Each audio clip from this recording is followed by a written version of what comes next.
Muy buenas tardes.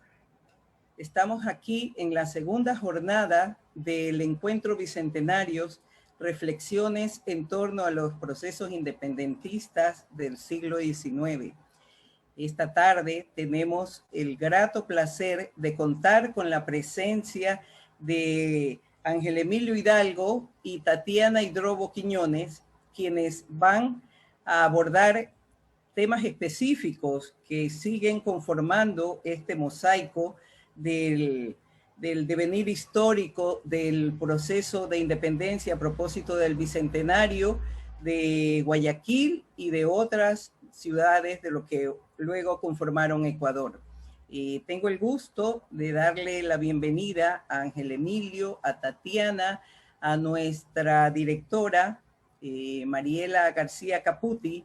Mariela, bienvenidas. Será bueno empezar ya esta conversación que promete entregarnos bastante hoy día. Hola Lola, hola con todos.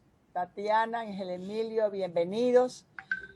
Estamos aquí nuevamente, comenzamos ayer y vamos a continuar hasta el día viernes alrededor de la historia. La historia que no es simplemente el relato de eventos concatenados, sino la interpretación de los mismos dentro de los contextos sociales en los que se sucedieron. El estudio de la historia nos aporta el conocimiento de lo que nos precedió, pero también nos permite construir mejores sociedades, donde seamos capaces de fusionar nuestros paradigmas individuales en uno colectivo. Por ello, este MAC-EOD ha propuesto esta jornada de reflexión llevada a cabo por parte de importantes historiadores que cubrirán las distintas aristas de los hechos históricos de 1820 en Guayaquil, Babahoyo, Puerto Viejo, Cuenca y Loja.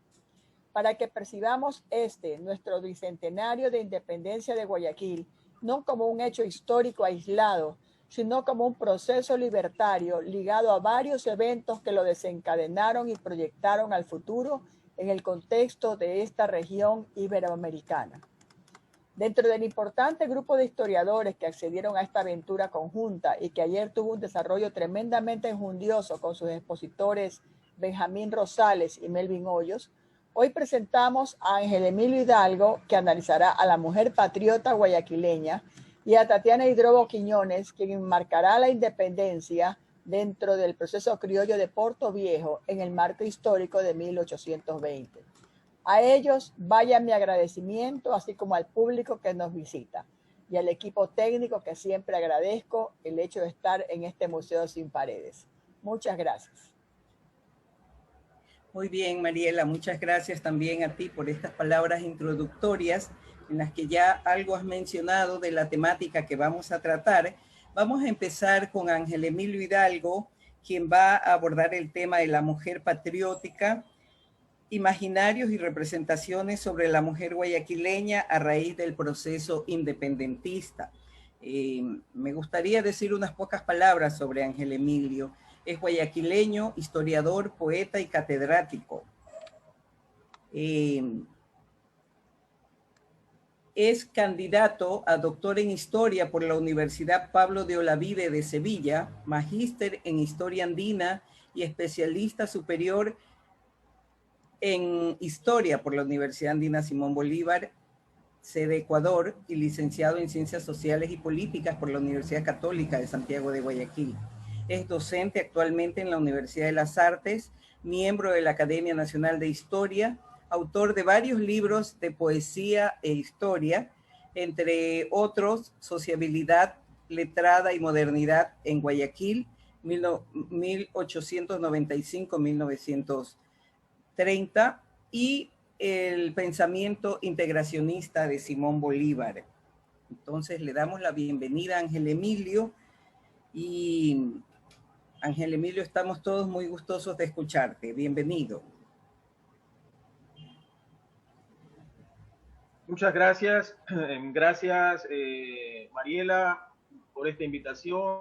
Gracias, Lola, Paola, Clarita, todos quienes son parte de esto, ¿no? José Luis, Tatiana, qué gusto compartir contigo esta mesa, pues para hablar precisamente sobre lo que nos convoca y nos ha convocado todos estos días desde yo considero alrededor de los últimos meses previos a la celebración que fue el 9 de octubre y el mismo mes de octubre, en relación al bicentenario de la independencia de Guayaquil, entendiendo esto como un proceso amplio, un proceso donde coinciden varios actores diversos, además múltiples actores individuales y colectivos, tanto de la península, de España como de América, entender también esto como un proceso a nivel continental que tiene que ver con la crisis y posterior disolución del Imperio Español,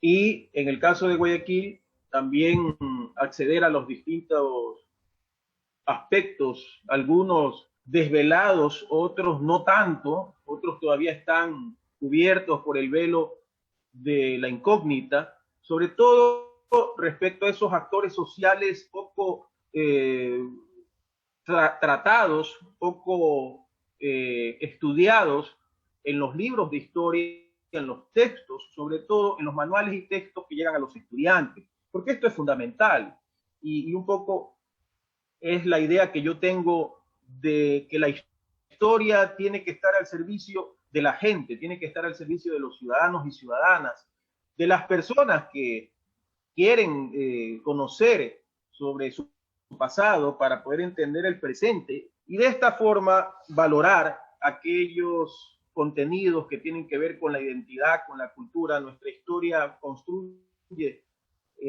sociedades dignas y orgullosas de su pasado, y que además respetan la memoria, son respetuosos frente a la memoria, y creo que esa es una de las principales tareas del historiador, sobre todo el historiador que tiene como meta o como objetivo principal poder llegar al mayor número de personas. Me cuento entre estos historiadores, me siento mucho más cómodo en la cátedra y en estas charlas al público abierto que entre los cenáculos académicos. Sinceramente, yo abogo y defiendo siempre la necesidad de que la historia esté atravesada por la idea de la divulgación, es decir, tenemos los historiadores que atrever a llegar al amplio público porque ese es nuestro compromiso social en función de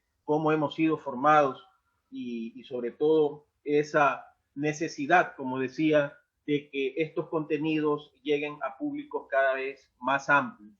Respecto de esta temática que tiene que ver con las mujeres, evidentemente sabemos que existe un panteón nacional donde hay muchos hombres a quienes se les ha puesto el membrete o el mote de padres de la patria, pero faltan las madres de la patria. Así como hay padres, la lógica nos dice que también debería existir madres.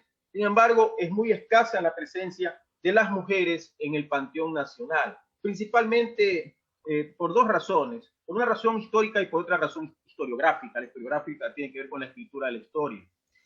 Primero porque históricamente la mujer mantenía en la sociedad del siglo XIX un rol secundario, era un rol relacionado con los espacios de la privacidad, de la intimidad, con el espacio doméstico, y en ese sentido el espacio propiamente dicho de la mujer era el ámbito privado. Y en segundo lugar porque quienes han escrito la historia, ¿no? desde el ámbito de su escritura, la historiografía, siempre lo han hecho con una visión desde arriba, con una mirada desde ciertos espacios de poder, y han sido precisamente estos sectores dominantes, controlados mayoritariamente por hombres, los que han dejado a un lado y han de alguna manera invisibilizado el papel de las mujeres en la historia. Tenemos pues algunos trabajos, ¿no? Aunque ya parece cierta incomodidad en algunas pioneras feministas de inicios del siglo XX, cuando a propósito de este panteón varonil del que hablo, que fue santificado por autores como Pedro Fermín Ceballos, Roberto Andrade o Manuel de J. Calle, que son historiadores que han trabajado siempre desde esa visión hegemónica y dominante masculina, ¿verdad? Se han hecho prédicas o se hicieron prédicas como esta. Voy a citar. Dice, de norte a sur, de poniente a levante, surgieron falanges de amazonas, hombres y mujeres que fueron héroes. Dichoso el poeta que cante sus hazañas, feliz el historiador que haciéndole justicia escriba sus nombres con estrellas. Las heroínas de nuestra independencia escribieron con sus hazañas y sellaron con su sangre el codicilio que para ejemplo nos dejaron. Esta es una frase de Zoila Ugarte de Landívar, esta gran mujer machaleña, educadora, periodista, escritora, que apareció publicado en la revista La Mujer Ecuatoriana, número 5 de noviembre de 1918, bajo el título de La Mujer en la Independencia. Entonces, si se fijan, ya hay una primera interpelación de estas escritoras liberales de inicio del siglo XX respecto a una tradición historiográfica hegemónica masculina que dejó a un lado el papel de la mujer, lo consideró secundario y lastimosamente no se dedicó a investigar y a escribir respecto a la participación de la mujer en estos procesos fundamentales de nuestra historia, particularmente en el proceso independentista. Es también importante aludir a la existencia de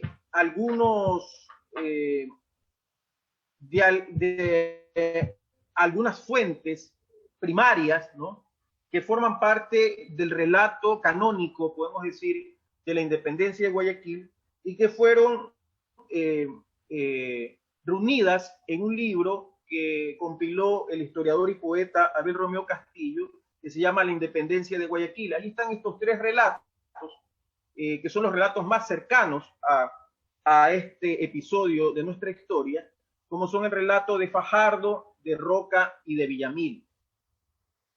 Y tradicionalmente se ha pintado y se ha descrito los distintos detalles del 9 de octubre, de los días previos al 9 de octubre, a partir de ese famoso relato del baile que propició en su casa la señora Ana Garaycoa Yaguno y su esposo José de Villamil, donde bailaron, y siempre aparece esta alusión al baile de Isabelita Morlás con el oficial venezolano del batallón Numancia, León de Febres Cordero.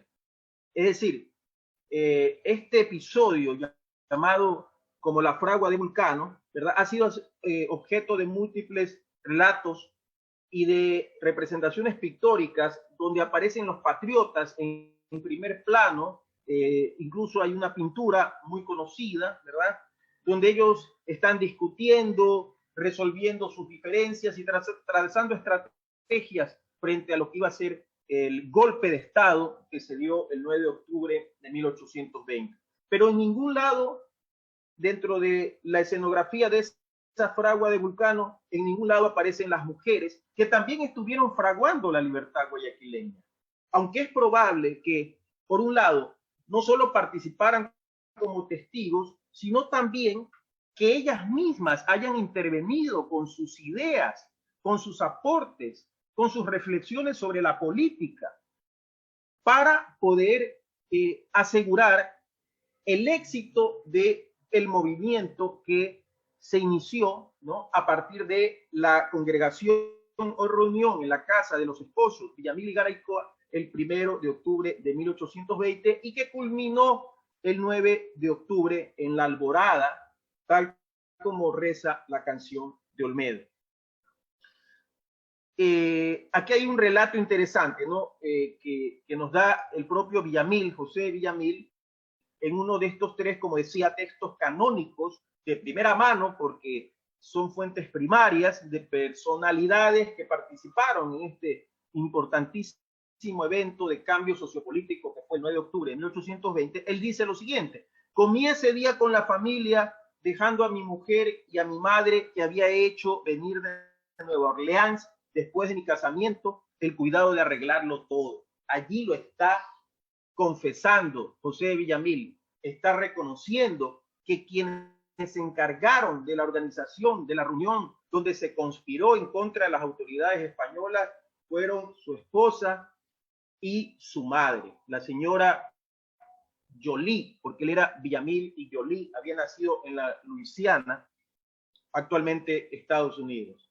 Y tienen estas dos mujeres que se encargaron de organizar la reunión y que además intervinieron en la reunión. Es decir, no es que, como se dice ahora, pasaron el café nada más o los bocaditos. Ellas también participaron, fueron parte activa y expresaron sus ideas para que esta iniciativa llegara a feliz puerto. En los fragmentos que existen en las fuentes primarias, donde se comprueba la activa participación de las mujeres en el proceso independentista de Guayaquil, se pueden observar dos rasgos que aparentemente son contradictorios en el carácter de la mujer o en la idea que se tenía del papel que jugaba la mujer en esa sociedad conservadora, patriarcal, como era la sociedad guayaquileña y americana en general del siglo XIX. Por una parte, se la presenta realizando las labores propias de su sexo, como elaborando camisas para los combatientes de la campaña de liberación de la sierra. Recuerden que inmediatamente luego el triunfo de la revolución del 9 de octubre de 1820, Olmedo, que fue su principal ideólogo, la cabeza visible, la cabeza y el líder civil visible de esta revolución, organiza la División Protectora de Quito, esta milicia destinada a liberar la sierra, a liberar Cuenca, Quito y sus regiones del dominio colonialista español.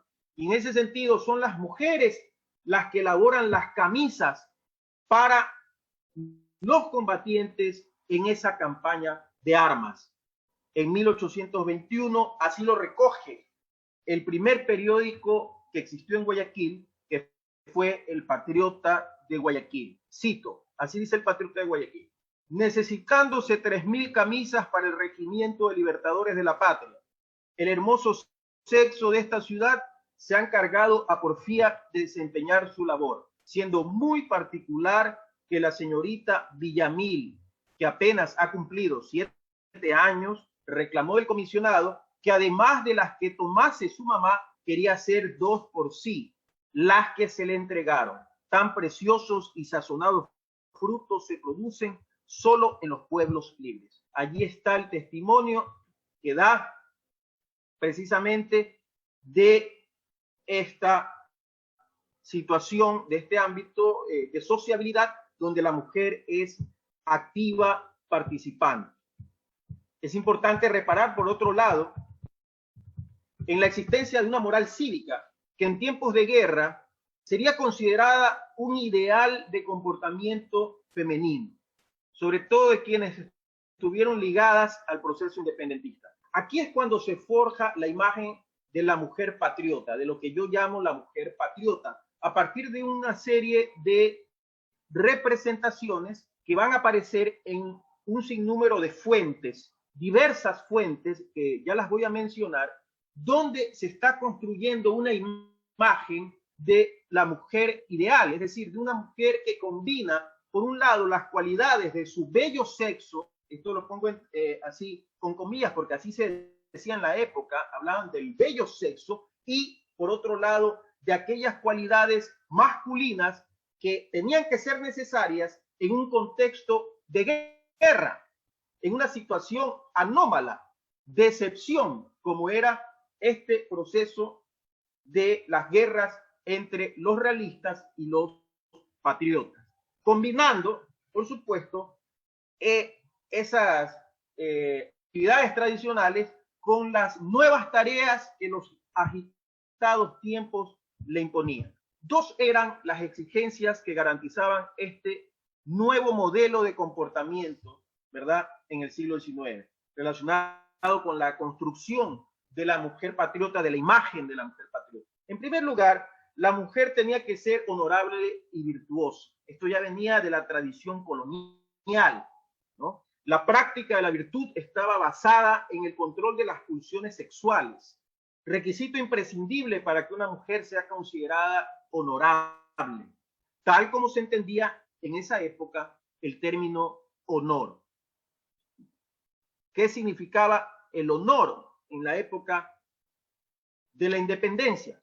Cito: honra con esplendor y publicidad. Se toma muchas veces como reputación ilustre de alguna familia.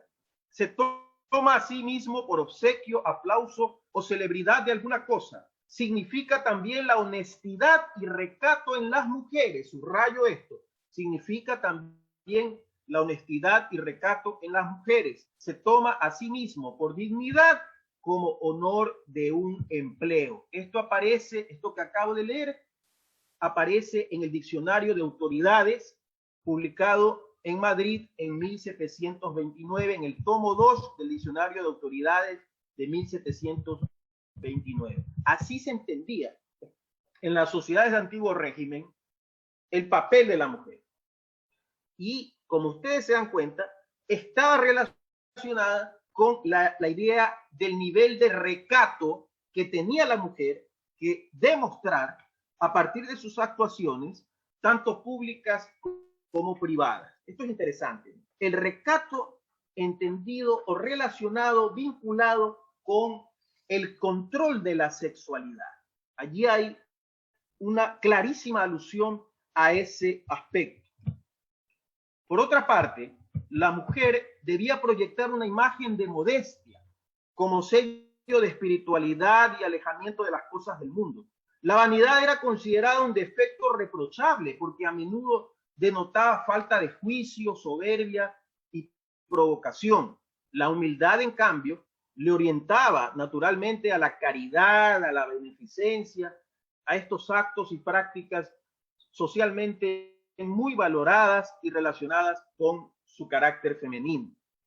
Una de las fuentes donde se puede seguir justamente el rastro de las representaciones de la mujer patriota, que a la vez es madre, mujer, esposa, pero también militante en esa, que sigue esa tarea y ese ideal de independizar la patria, ¿verdad? Son las necrologías.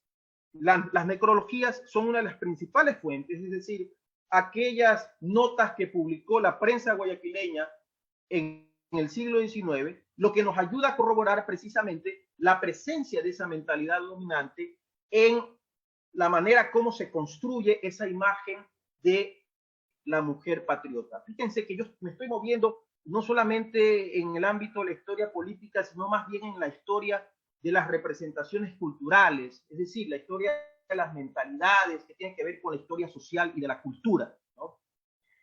Veamos, por ejemplo, tres de ellas, ¿no? O sea, tres necrologías que publicó la prensa guayaquileña en el siglo XIX. Primero, la señora Juana Garaycoa Yaguno, viuda de Camba, murió en 1834 a los 60 años y legó a la posteridad una imagen de modesta y, cito, practicante de todas las virtudes. Enunciación que se imprimió en el epitafio. Voy a citar el epitafio que apareció publicada en la prensa guayaquileña de la señora Juana Garaycoa Yaguno, viuda de Camba. Decía el epitafio: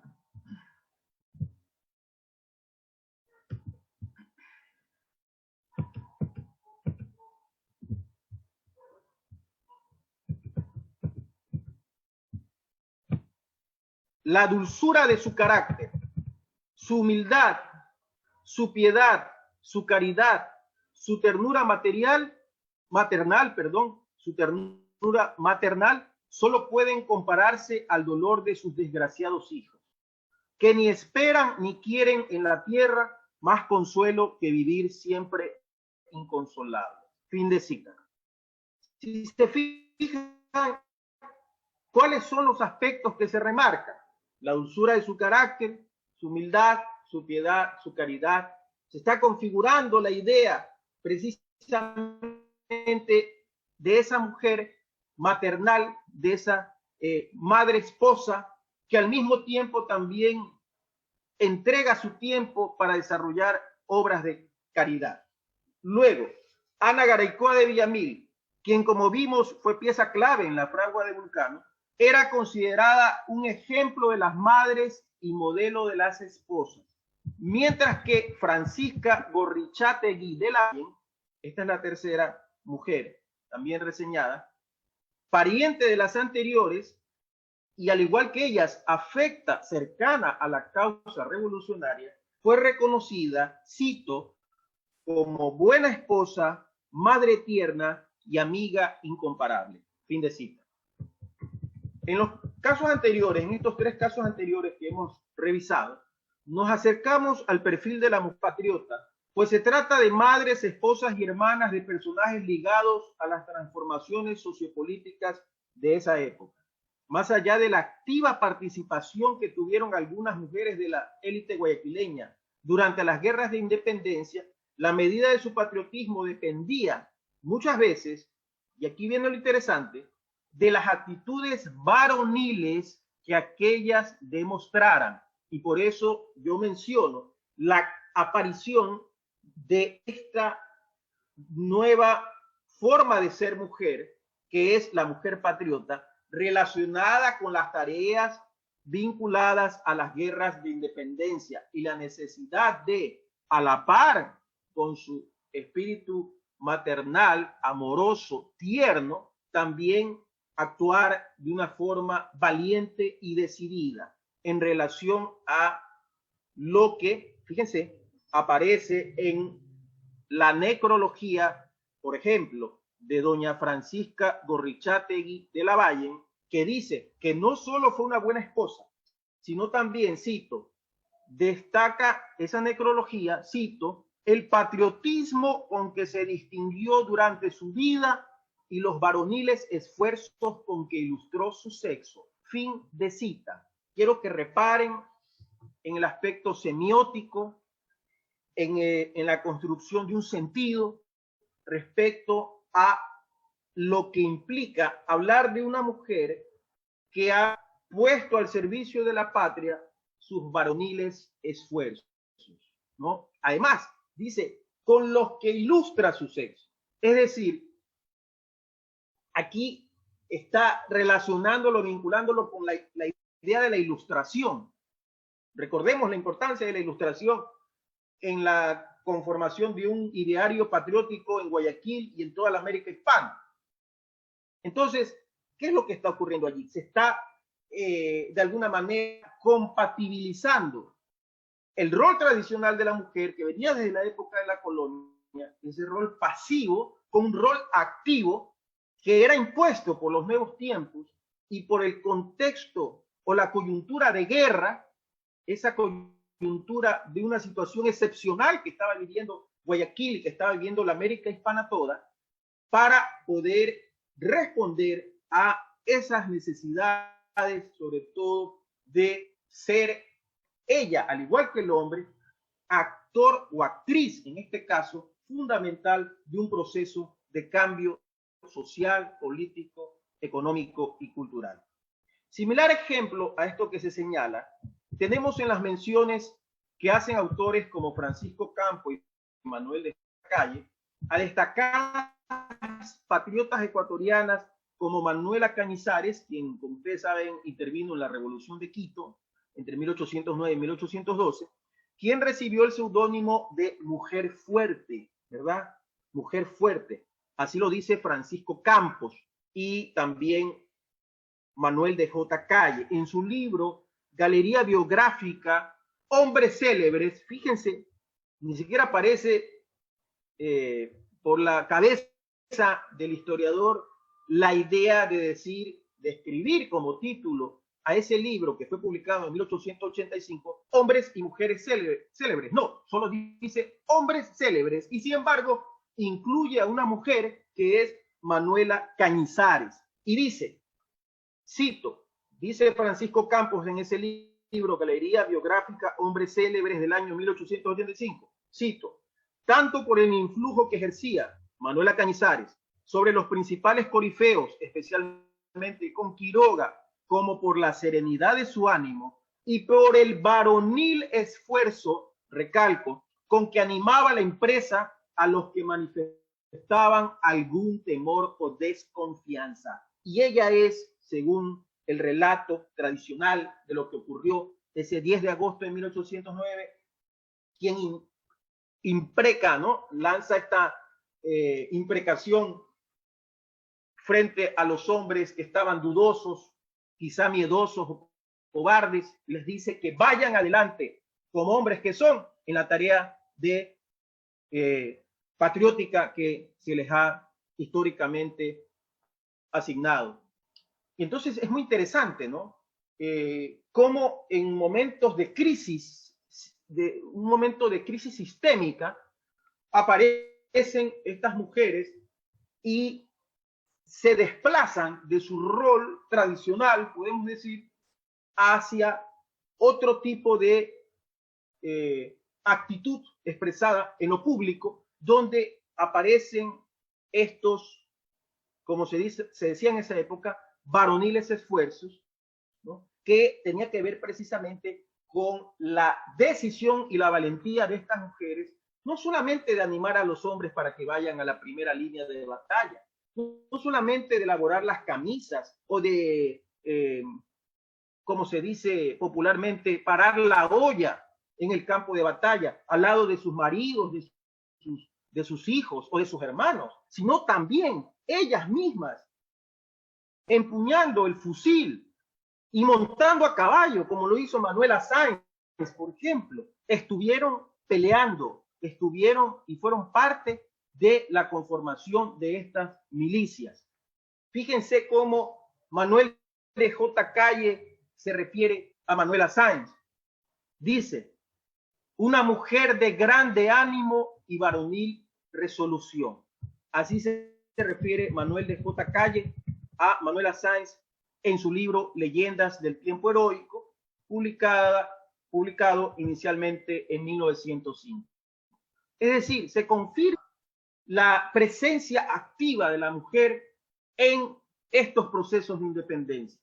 Ya creo que no hace falta, ya es innecesario y hasta necio seguir insistiendo en que Manuela Sáenz fue la amante de Bolívar o en que Rosita Camposano tuvo un romance con José de San Martín. Me parece que eso forma parte de la chismografía histórica y hay que superar esas visiones demasiado escuetas, pequeñas, sobre una realidad que es muy compleja.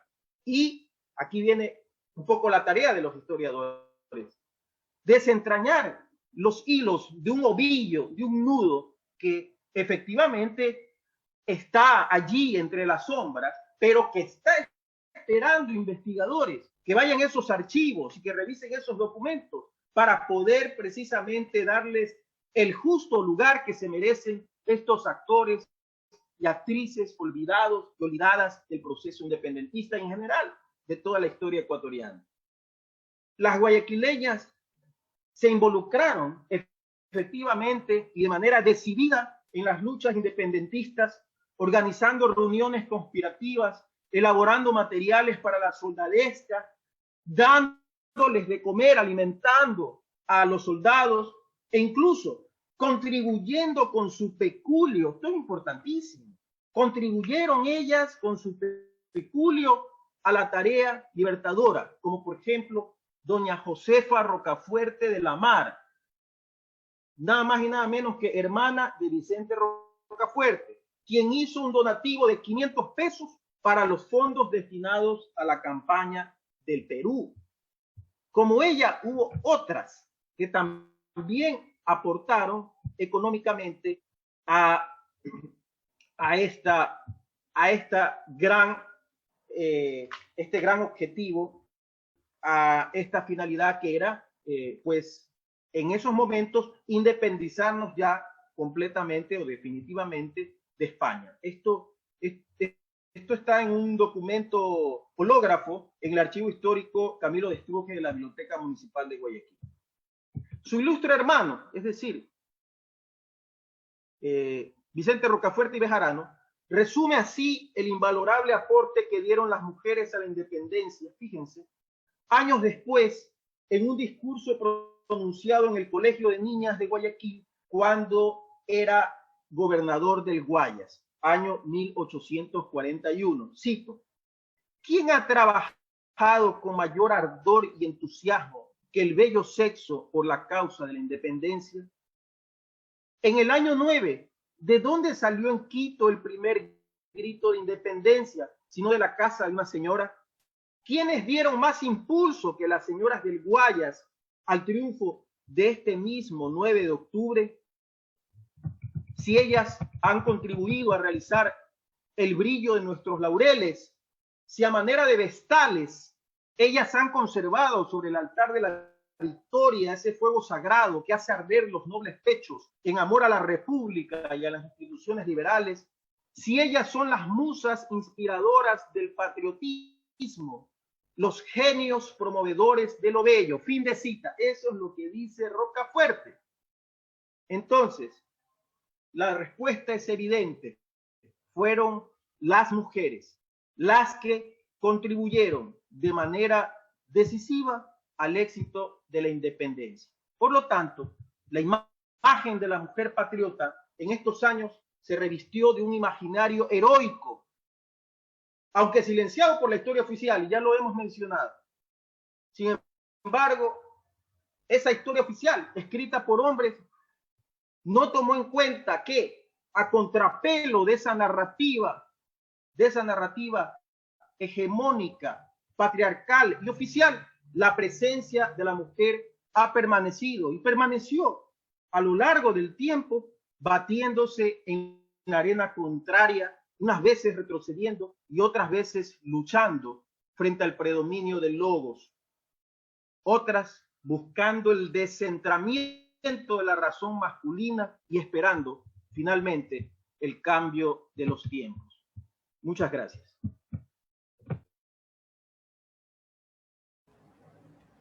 Muy bien, muchas gracias también, Ángel Emilio.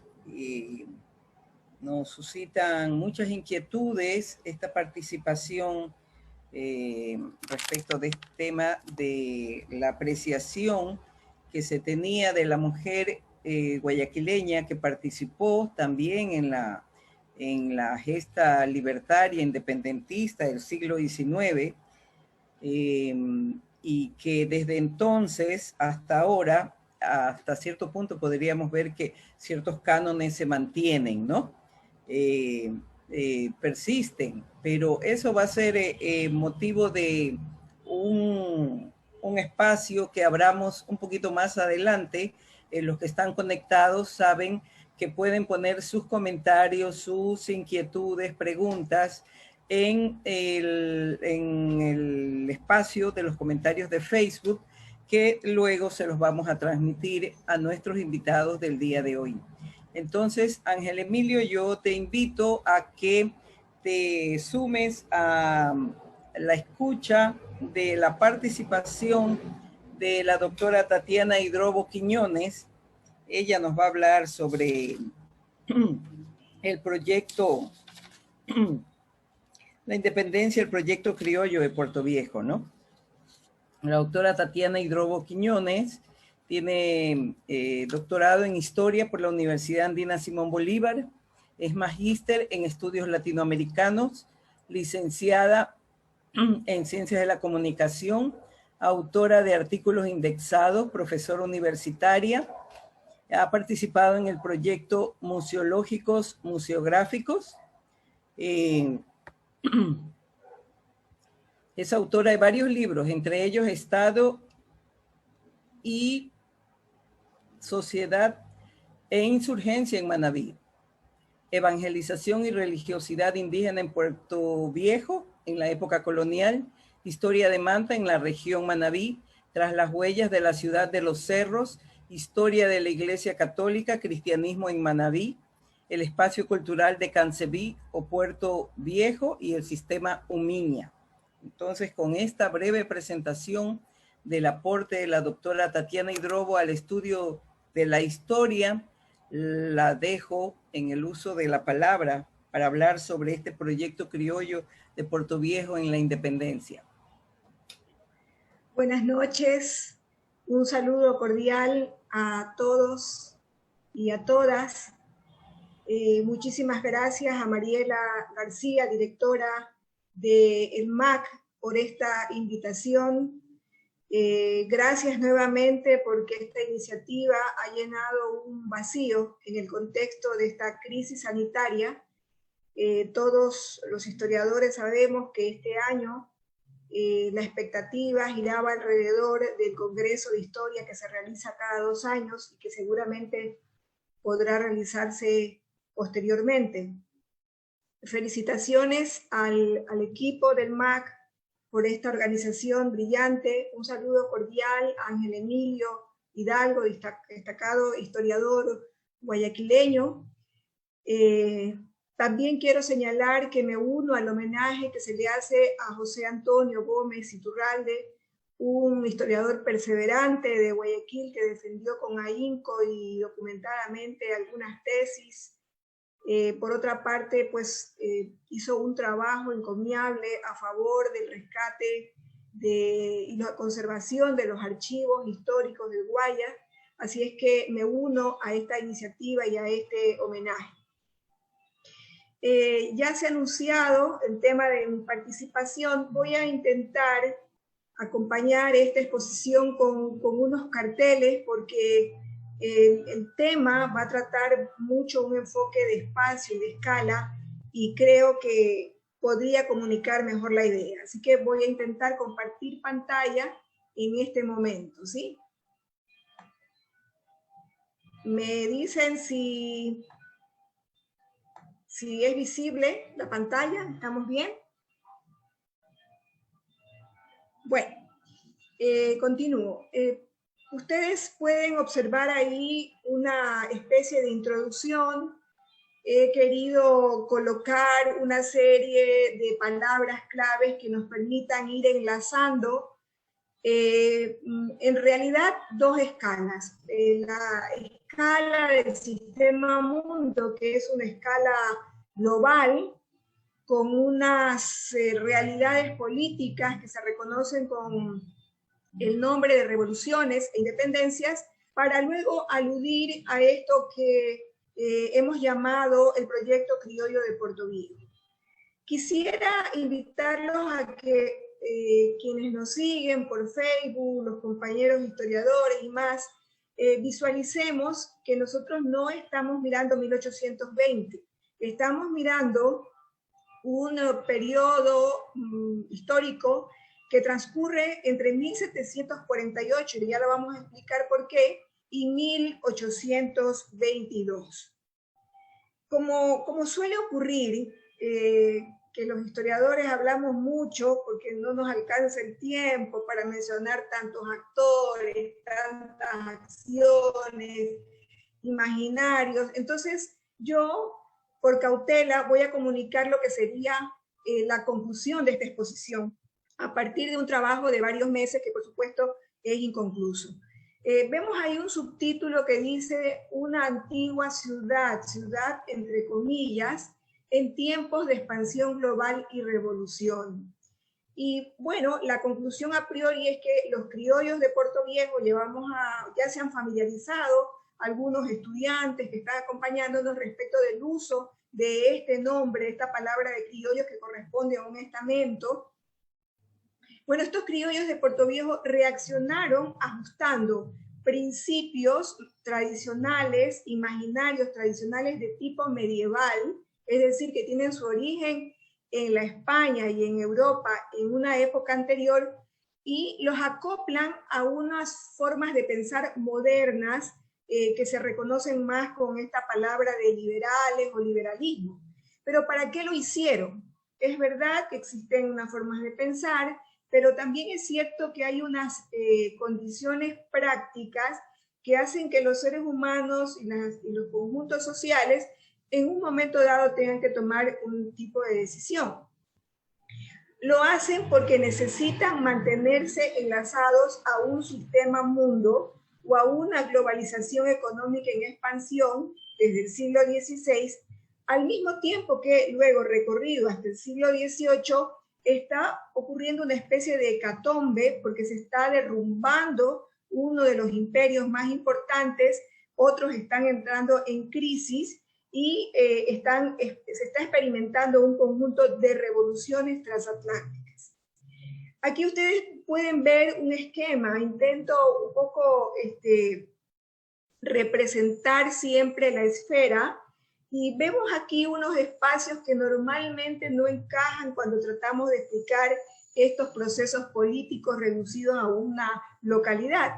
Estamos viendo Euroasia, ¿no? Porque sabemos que Europa es una masa continental que, pues, si se sigue, termina en Asia. Por otro lado, vemos a un lugar político, económico, llamado China, que está en el lado del Pacífico, y en el centro hemos puesto América porque obviamente es el elemento principal. ¿De dónde sale esta mirada en lo global en relación a lo local? Bueno, lo que hemos hecho nosotros es un poco inspirarnos en algunas categorías de un autor importante, bastante conocido, que se llama Immanuel Wallenstein, quien está diciendo a los historiadores y en general a las ciencias sociales que por favor miremos el problema del desarrollo de la globalización desde el siglo XVI. O sea, cuando llegan los españoles a América, no solamente que hay una invasión brutal y la imposición de un orden colonial, sino que además se está terminando de enlazar esta esfera, que en un punto es una esfera geográfica, pero también es una esfera económica, ¿no? Y también nos dice Immanuel Wallenstein que hay un problema grave, que mientras se está desarrollando este sistema global, estos enlaces se están acelerando, existen unos estados, sobre todo en Europa, imperialistas, que intentan gestionar este mundo sistémico global por parcelas. Entonces yo no puedo manejar por parcelas algo que es mucho más grande que mi orden político, ¿no? De la mano de esto también hay historiadores importantes que han sugerido nuevos enfoques, como Guerra, que es un historiador francés, que dice que hay que mirar la serie de revoluciones y hay que también mirar con suficiente tranquilidad el problema de España, porque en España también se produce una revolución liberal. No solamente se está produciendo una revolución en Francia, sino también hay una revolución liberal en este caso, Iberoamérica, ¿no? Que vamos a ver más adelante de forma rápida, más o menos, cuáles son los años en los que se localiza esto. Hay un historiador guayaquileño, Rodríguez, que también hace importantes aportes en torno a este tema de la Revolución Hispana.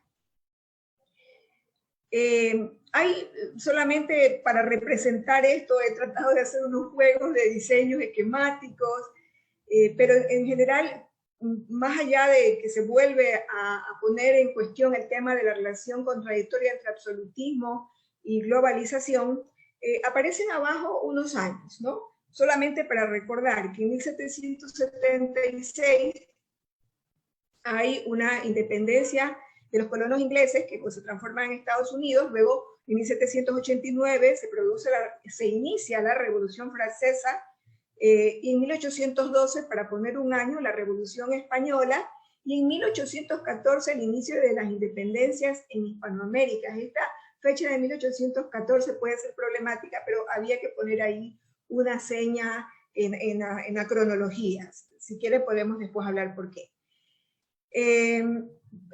Bien, esta parte parece un poco densa, pero es muy importante para poder entender el problema de los derechos, porque esto va de la mano con los argumentos que están exponiendo los criollos de Puerto Viejo para sustentar un proyecto de creación de una especie de nivel intermedio de gobierno ya sea para el antiguo régimen o para el nuevo régimen, ¿no?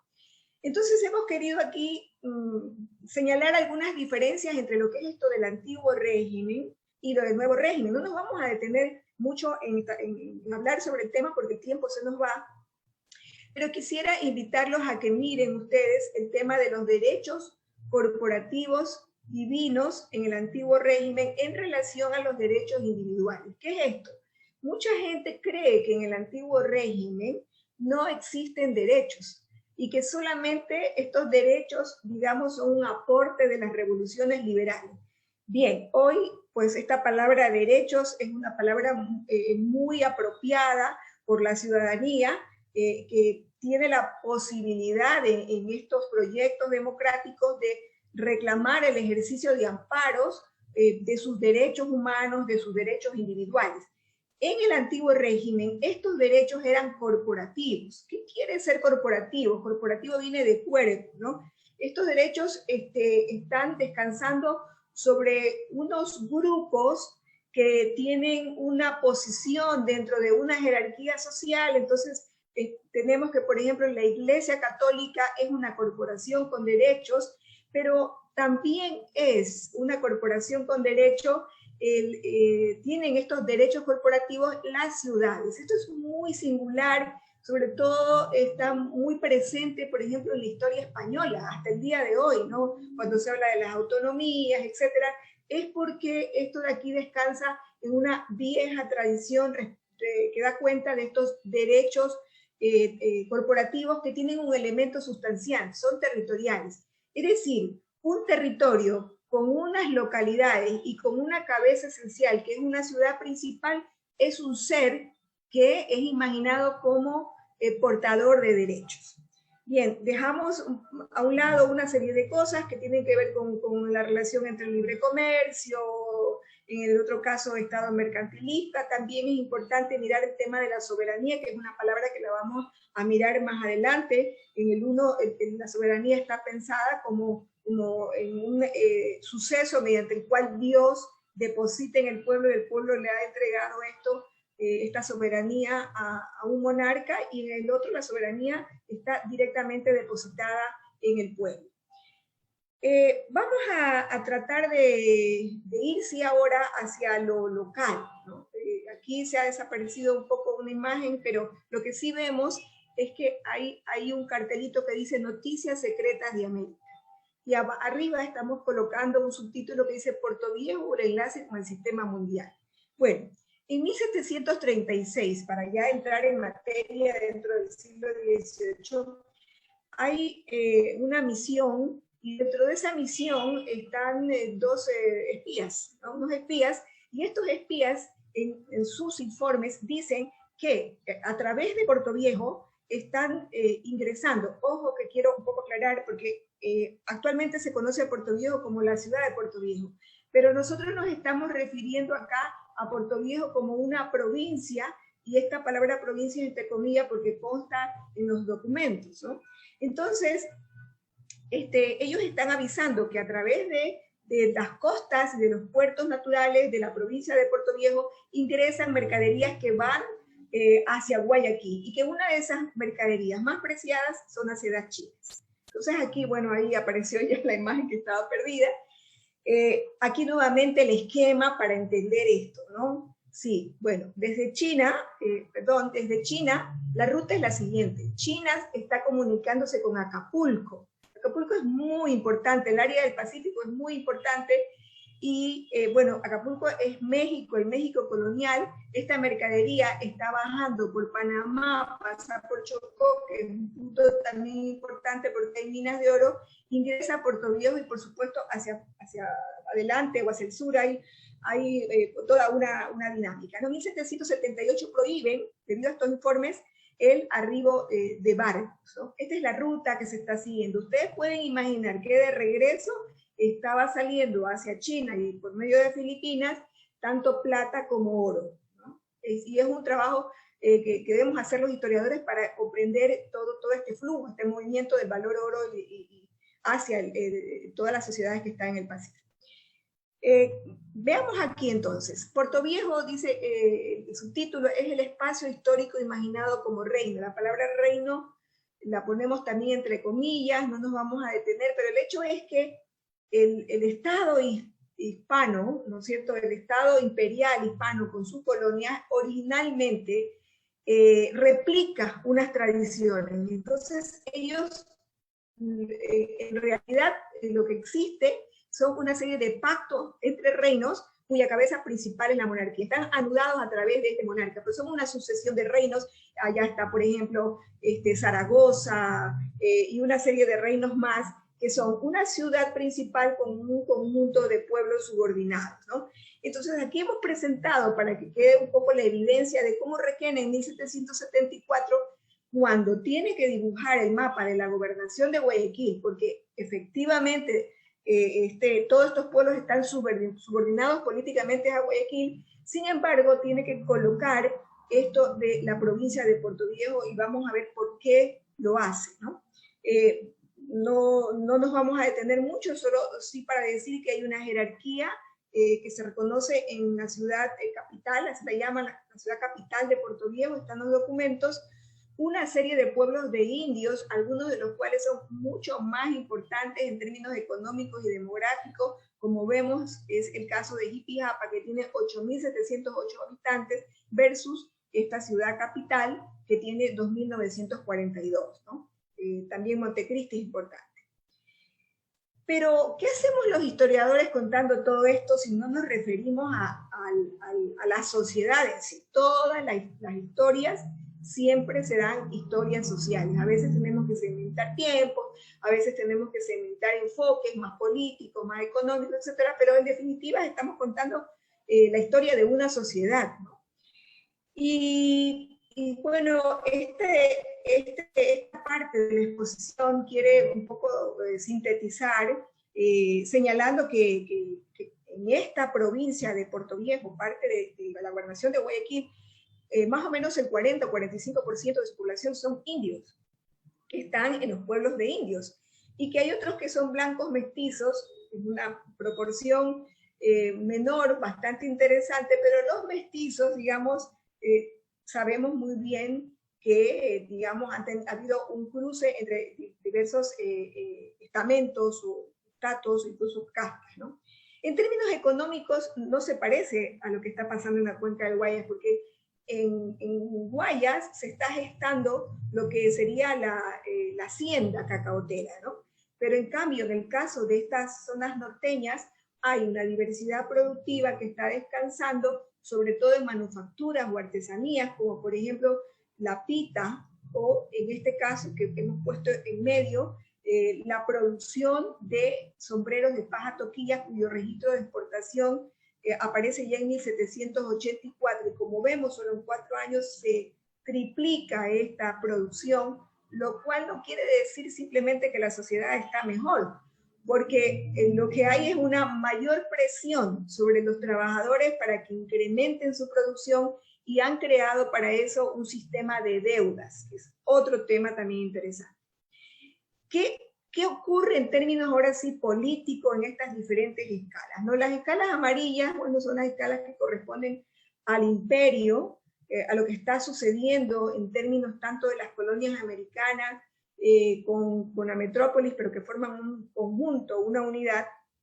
Y vemos en primer lugar que hay una cosa que los historiadores llaman reformas borbónicas, son unos cambios importantes para presionar a las colonias a que produzcan más y paguen más impuestos. Luego, en medio de esto, ocurre lo que es para nosotros un poco interesante y que también lo trata Carmen Dueñas de Andalcer, que es en 1748 la pérdida del cabildo. Tenemos que colocarnos en el imaginario de lo que esto pudiera haber significado, poniendo un ejemplo, una analogía. Es como que si el día de hoy a nosotros nos digan aquí en Puerto Viejo, en Guayaquil, que ya no tenemos cabildo, que tampoco tenemos registro civil, que no sabemos cómo se llama el lugar y por lo tanto no tenemos una adscripción, pero más aún, ahora nosotros podemos reclamar unos derechos individuales. En ese momento, si yo no nacía en una ciudad que tuviera un cabildo, no podía yo portar o ejercer el derecho que se llamaba el derecho de vecino criollo y los privilegios de criollo español. Entonces era absolutamente grave, pero ¿qué hacen los criollos? Y esto es lo que un poco emociona en el desarrollo de estos hallazgos. Bueno, ya sabemos que en 1774 están colocando esto de la provincia de Puerto Viejo con su ciudad capital, que es algo bastante raro, porque además aparece en unos documentos una autoridad provincial, un alcalde provincial. Y los alcaldes en esa época no solamente que ejercían el poder ejecutivo, sino que también eran jueces, y la administración de la justicia era un poder superior, ¿no? Por eso es que todavía hasta hace poco los municipios otorgaban el habeas corpus, porque viene de esta tradición, ¿no? Pero entonces en 1802 sufren otra crisis política, porque los chapetones de Guayaquil, que no son los criollos de Guayaquil, sino los chapetones de Guayaquil, dicen que van a crear una nueva tenencia con sede en Montecristi y cercenan todo el territorio, dejan a la ciudad capital de Puerto Viejo aislada de la costa y le dan a Montecristi como el control de Guayaquil toda el área de la costa. Es decir, Puerto Viejo se queda sin cabildo y sin costa, y el proyecto de ellos era el enlace a través de los puertos. Así que esto era muy grave.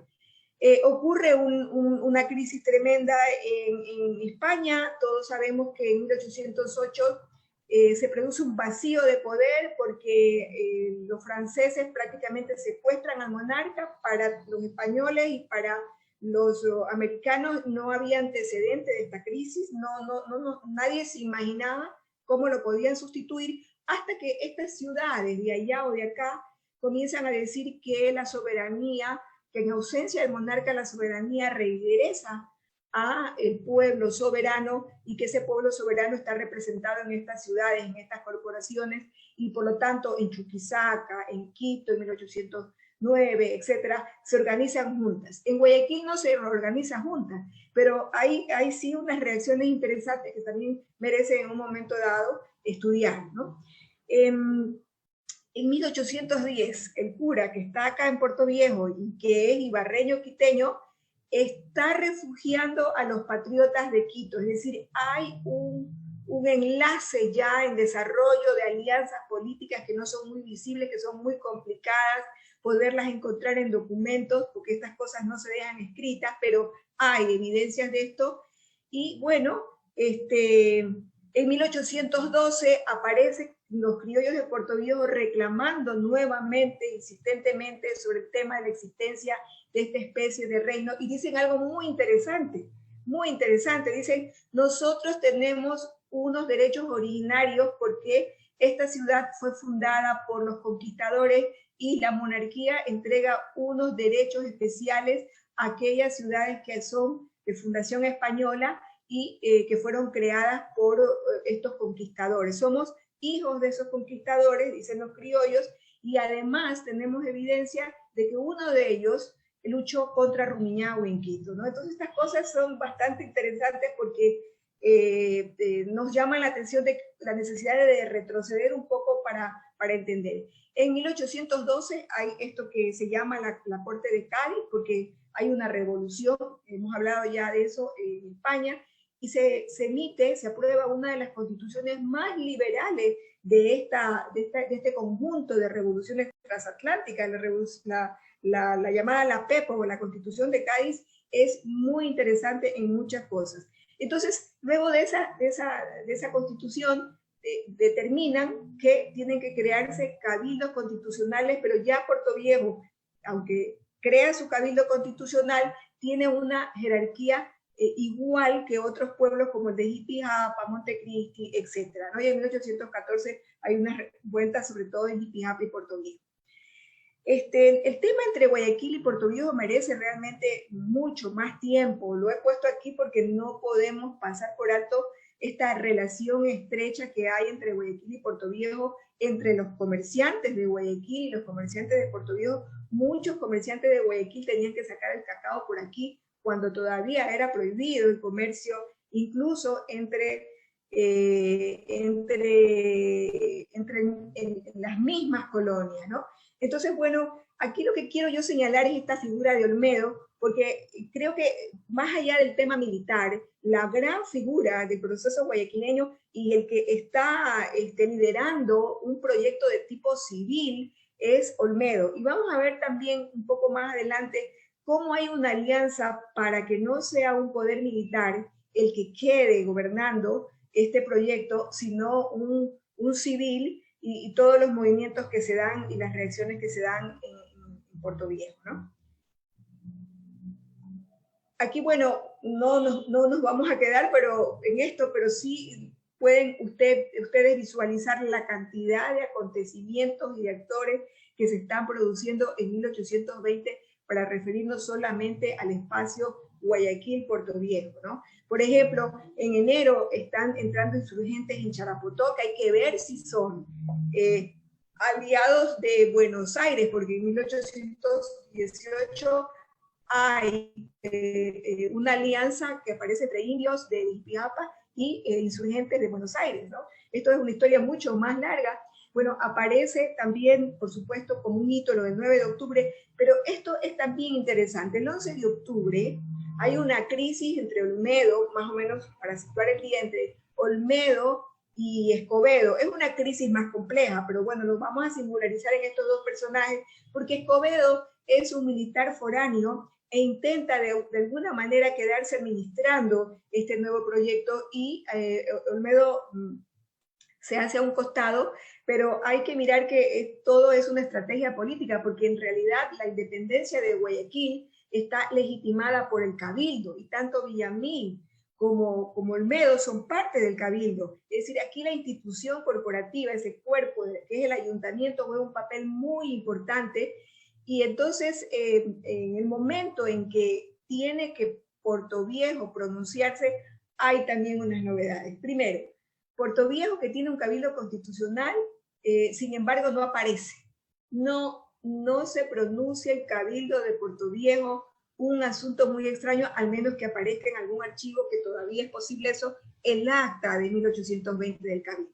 Pero ¿por qué no se pronuncia? No es porque quizás no están de acuerdo, a lo mejor hay algunas tensiones internas, pero en realidad lo que se ve ahí es que hay un cálculo político, porque tienen que impedir que un aliado que se ha volteado a favor de Escobedo, un militar que además es nicaragüense y que está en Ipijapa, que es Vallejo, avance legitimando el poder de Escobedo hacia Puerto Viejo. Entonces lo que hacen los de Puerto Viejo es que hacen una acción política pública donde aparece un importante criollo local que es Andrés de Vera, y luego esto de aquí es recogido como un relato por parte del cura Rivadeneira, un ilustrado muy importante que está influenciando mucho ahí, y le escribe una carta a Olmedo sabiendo que Olmedo no está en el ejercicio del poder en ese momento, porque son unos días de transición. Bueno, al final Montecristi es importante porque el tema de Montecristi tiene que ver con Manta. Manta es prácticamente un lugar vacío, pero Montecristi es el lugar que controla el puerto de Manta. Y en este contexto, al final, el 8 de noviembre, se aprueba el reglamento provisorio, que es una suerte de constitución de Guayaquil, donde va Rivadeneira y donde va Andrés de Vera, y se nota claramente el pacto, ¿no? En 1821 ocurren otra cantidad de novedades. Primero llega Sucre por las costas de Puerto Viejo y de Santa Elena. Ustedes imagínense lo que es para este conjunto de localidades, por primera vez ver una soldadesca de alrededor de 1000 hombres desembarcando. Hay que darles comida, hay que alimentar a los caballos, hay que ver que no haya una insubordinación general en los pueblos, etcétera, etcétera. Entonces, bueno, Sucre pasa, y muchas de estas tropas también pasan por la zona del Camino Real, que va por tierra, pasando por Jipijapa, ¿no? Hay algunos acontecimientos ahí. Y el 25 de agosto, los de Puerto Viejo hacen una cosa extraña. Como hay una presión desde Guayaquil para enrolar hombres, porque tienen que ir a pelear en Quito, entonces Puerto Viejo lo que dice es, a ver, vamos a ver, nosotros escriben una carta, ¿no? Que va dirigida a la Junta de Guayaquil y dice, nosotros tenemos una soberanía parcial. Aquí la palabra soberanía y la palabra parcial las dos son muy importantes, ¿sí? Porque es parcial, pero es soberanía. Entonces esto se conecta con esta idea de un derecho original que tienen a partir de la fundación, y por otro lado se constituyen una junta provisoria que está aliada con Guayaquil, incluso subordinada, pero dicen nosotros vamos a controlar el enrolamiento porque se nos están formando unos palenques y tenemos problemas con las personas trabajadoras. Y acordémonos que todas estas personas estaban trabajando en diferentes lugares y además estaban endeudados con algunos comerciantes. Entonces aquí se va tejiendo toda una realidad más compleja entre lo económico y lo político, ¿no? Y en diciembre, Portoviejo se pronuncia a favor de la adhesión a Colombia y desobedeciendo un poco la posición de Guayaquil.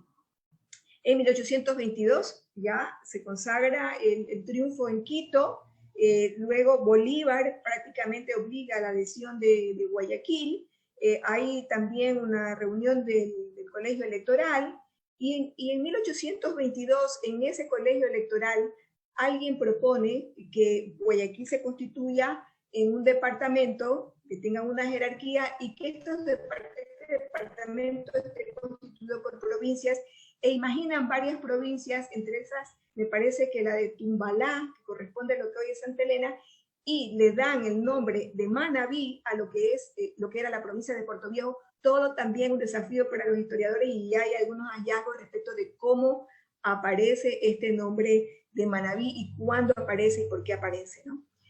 Muchísimos actores, ¿sí? Muchísimos actores de todo tipo. Aquí hemos puesto algunas firmas para un poco imaginarnos, porque no tenemos los rostros, pero sí podemos a través de estas firmas identificar. Hay muchos indios que están actuando en este proceso. Y ya para ir cerrando, nuevamente un poco abrir el espectro de esto y mirar que existen unos proyectos continentales, ¿sí? Y que hay otros proyectos intermedios, y que estos proyectos intermedios son una especie de bisagra que están ahí listos para poderse anclar tanto a un proceso liberal monárquico, porque la monarquía constitucional también sería ya un nuevo régimen, o un proyecto más republicano y más radical.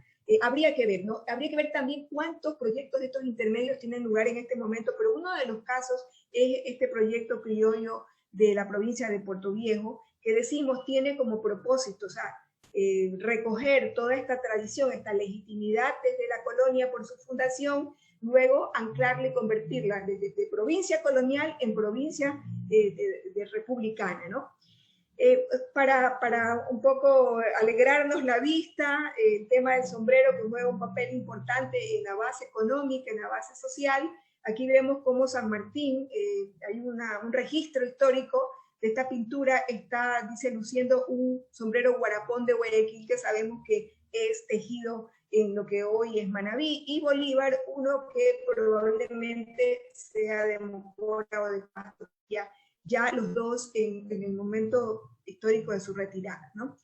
Pero ¿cómo cerramos esta historia política y económica? Bueno, recordando lo que es esencial. Hay una base social, hay una gran base social, y esa base social está compuesta por muchísimas mujeres, porque las mujeres están trabajando mucho, por muchísimos hombres indios, por pardos, por mulatos, y están muchísimos de ellos endeudados por un sistema que se llama repartimiento, que también tiene que ver con una tradición muy antigua de 300 años y que está siendo potenciada en este momento.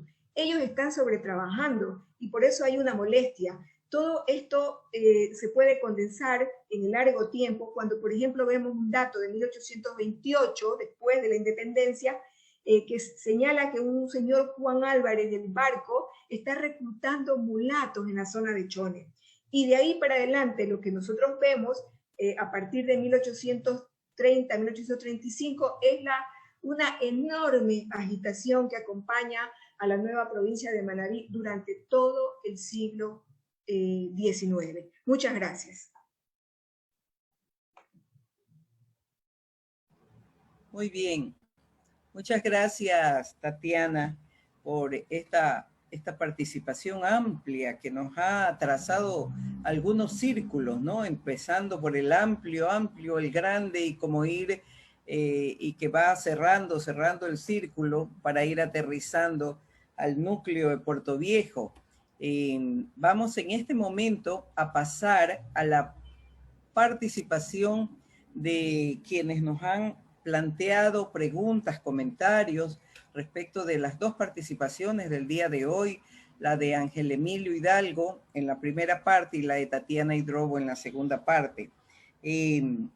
Hay varias cosas, ¿no? Hay alguien aquí que dice que si realmente la mujer tuvo una participación en la lucha libertaria o es parte de esa exaltación que se hace del patriotismo.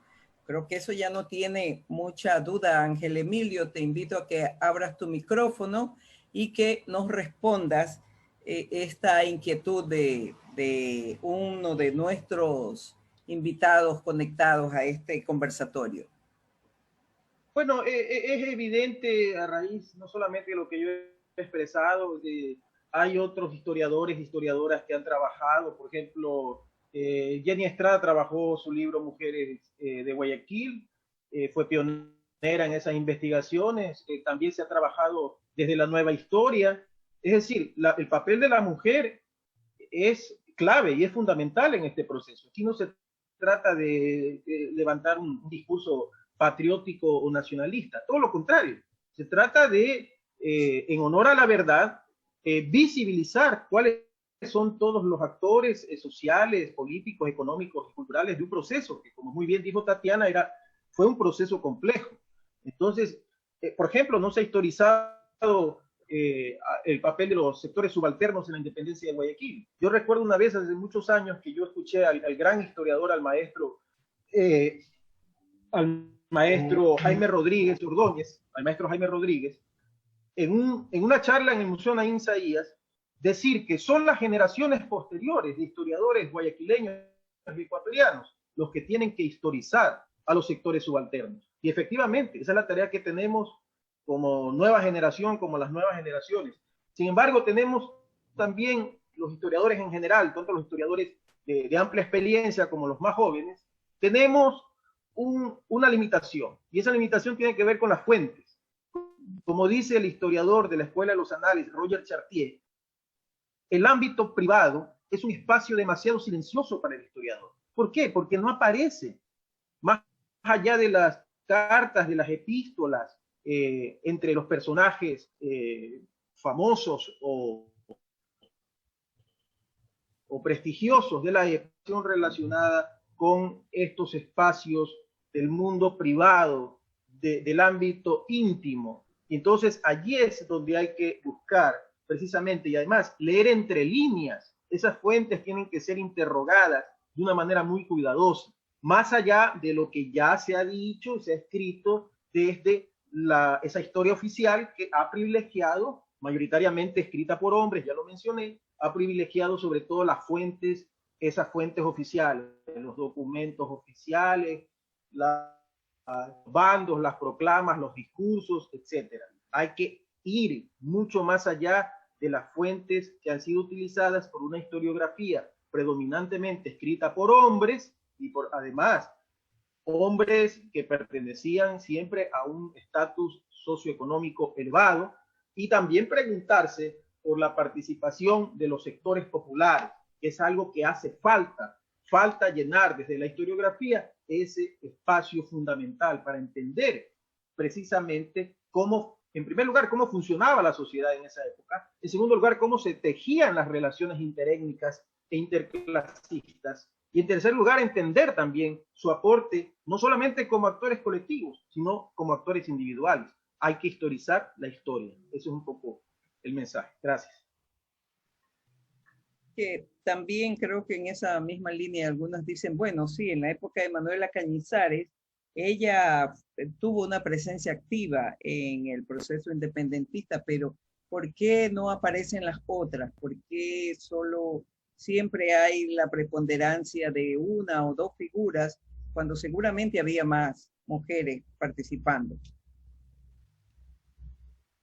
Precisamente por lo que acabo de mencionar, porque el ámbito doméstico, privado, que era el ámbito, podemos decir, entre comillas, natural, ¿no?, de las mujeres en esos momentos, las confinaba de alguna manera a esos espacios privados.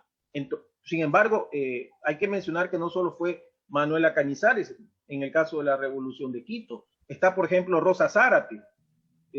Fijémonos la importancia de un personaje como Rosa Zárate, quien además fue fusilada por sus ideas independentistas una vez que ocurre la segunda Junta de Quito.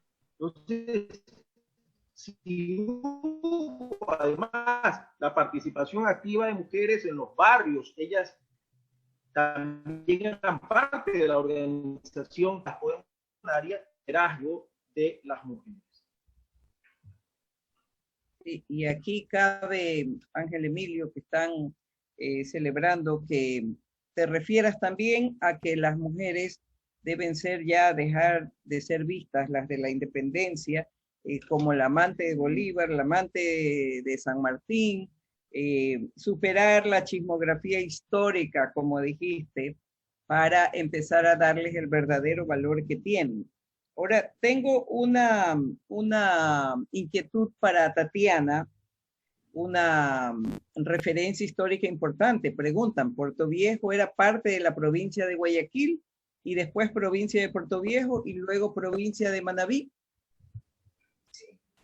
Sí, es un juego de palabras y de geografía política, porque resulta que fundan la ciudad de Puerto Viejo en 1535 y luego fundan Guayaquil, ¿no? Entonces hay un corregimiento. En los primeros siglos la autoridad importante es el corregidor, que está encima de los cabildos. Entonces se crea la figura de hecho de que el corregidor de Guayaquil tiene una especie de potestad sobre el cabildo de Puerto Viejo.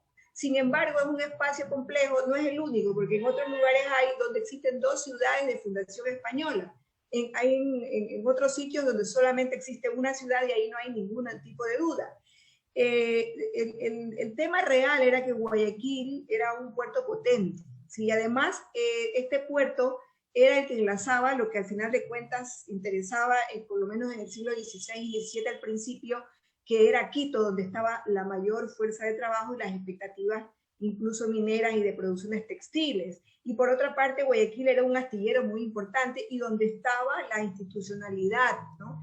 En el caso de Puerto Viejo era una sociedad de frontera, entonces acá no habían aduanas, por lo que había que hacer un pacto, porque pues no se permitía el tráfico de mercancías, y además en ese momento estaba en desarrollo algo que se llama el espacio peruano, que está dinamizado por la plata de Potosí, que no toda se va de aquí. Hay mucho metálico que queda en el área del Pacífico. El área del Pacífico es una cosa aparte, es un circuito económico distinto, aparte, que tiene una especie de desarrollo propio durante los 2 primeros siglos. Entonces, después del corregimiento, ya en la época de las reformas borbónicas, se le da mucho más fuerza al teniente.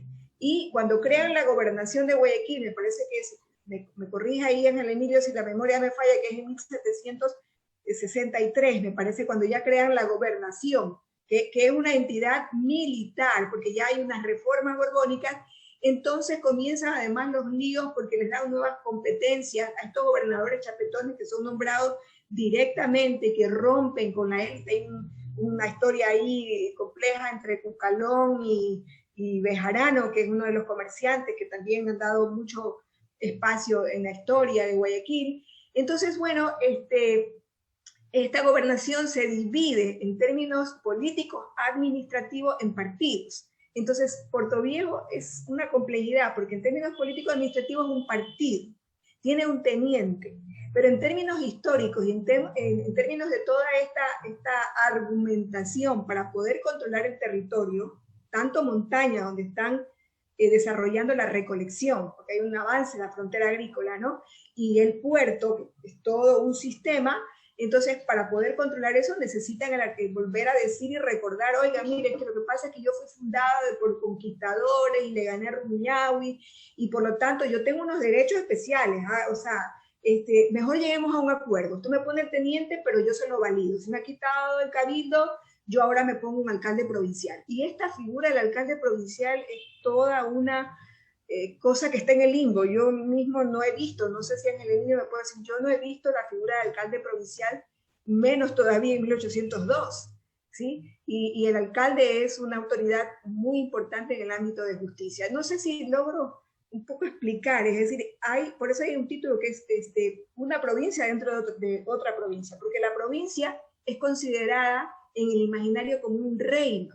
Por eso es que antes, cuando nos contaban la historia, nos hablaban del reino de Quito. El padre Juan de Velasco dice el reino de Quito, pero es porque esta noción de reino viene de viajando con los españoles y se queda ahí como en los imaginarios locales. Entonces, hay la provincia de Puerto Viejo, la provincia de Guayaquil, pero también hay la gran provincia de Guayaquil que corresponde a la gobernación y que tiene estas dos ciudades que tienen fueros, privilegios y todo lo demás.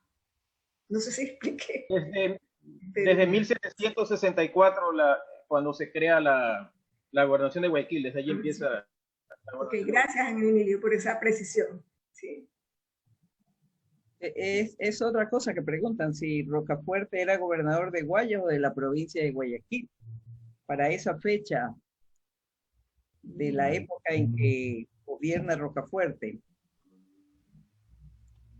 Me parece que es departamento, ¿no? Claro. Era en esos momentos, claro, ya era gobernador del Guayas. Recordemos lo que pasó luego la primera administración de Vicente Rocafuerte, o sea, la única, ¿no? De Vicente Rocafuerte. Él deja de ser presidente en 1839 y en el pacto que hace con Juan José Flores pasa a ser gobernador del Guayas. Sería del Guayas realmente. Hay una pregunta curiosa que te lanzan aquí, Ángel Emilio, y que dicen que si podrías referirte al mito de la aurora gloriosa. ¡Qué barbaridad! ¿Por qué mito? Sí, no es propiamente un mito. La aurora gloriosa está en el himno. ¿Quieres referirte a eso? Sí, no fue un mito, realmente es parte de lo que el propio Olmedo estableció un año después del 9 de octubre de 1820, es decir, el 9 de octubre de 1821, en relación al primer aniversario de la independencia de Guayaquil. Él establece y se asienta en actas del Cabildo que se erija un monumento, ¿no?, que conmemore la aurora gloriosa. Por eso es que muchos años después, ahora en los últimos, la Municipalidad de Guayaquil retoma esa vieja idea de Olmedo, que nunca se concretó, y lo materializa en este obelisco que está en el malecón, justamente donde era en el siglo XIX, donde estaba ubicado el muelle fiscal. Allí erige este obelisco en conmemoración a la aurora gloriosa y con los mismos términos, con la misma frase que Olmedo ideó en 1821 para conmemorar la independencia de Guayaquil, el primer aniversario de la independencia de Guayaquil. Es decir, fue la frase que Olmedo estableció relacionada a la aurora gloriosa y donde la menciona ese 9 de octubre de 1821. Ya, a propósito que mencionas a Olmedo, también aquí alguien hace la referencia y dice que Olmedo, con el derecho y la poesía, enrumbó a Guayaquil a su emancipación y realmente le debemos gloria imperecedera. ¿Están ustedes todos de acuerdo con eso?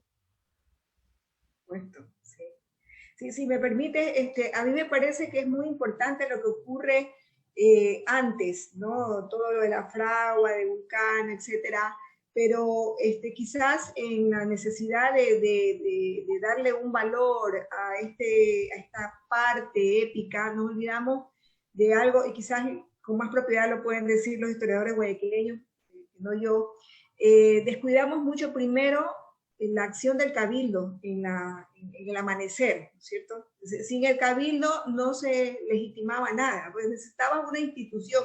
Y esto es lo curioso de todos los procesos de independencia, casi todas las cosas que se hacen tienen que estar legitimadas por una institución del viejo régimen, que es el ayuntamiento, ¿no? Y por otro lado, el hecho de la figura de Olmedo. Yo, pues, no hay tiempo en la vida para tanta cosa, pero quisiera leer este libro de Guillermo Rosemena, al cual se refirieron ayer, porque a mí me parece que Olmedo, cuando dicen que no acepta al principio hacerse cargo del tema, él está pensando en otra cosa. Él sabe que el primer proceso es un poco la forja militar, que hay que resolverla, pero hace mucho tiempo atrás yo creo que ellos estaban ya diseñando este proyecto político del Estado de Quito, que lo trata muy bien Icaza en su libro, ¿no? Entonces esto de mirar un poco la parte, los días posteriores, me parece que todavía tenemos pendiente ese trabajo para entender cuál era el proyecto civil no de Olmedo, porque también esto de singularizar hace que pues creamos que son unos hombres los que toman todas las decisiones. Son unos conjuntos sociales, hay unas coyunturas, unos momentos en los cuales se desenvuelven en unas circunstancias, en unas condiciones favorables. Claro, siempre aparece un hombre lúcido, y en este caso no hay duda alguna. La figura de Olmedo, además a mí me encanta como poeta, ¿no? Como poeta es que iba a querer estar metiéndose en cosas políticas militares si era un poeta y estaba alucinado por otras cosas. Así que eso es lo que se puede decir algo más acerca de Olmedo. No sé si quieres agregar algo tú, Ángel Emilio. Lo que pasa es que, creo que ya lo mencioné en mi intervención, tradicionalmente se ha relatado el 9 de octubre como un episodio, como una crónica, y todo girando en torno al baile de la casa de los esposos Villamil Garaycoa, y no se ha estudiado lo realmente importante, ¿no?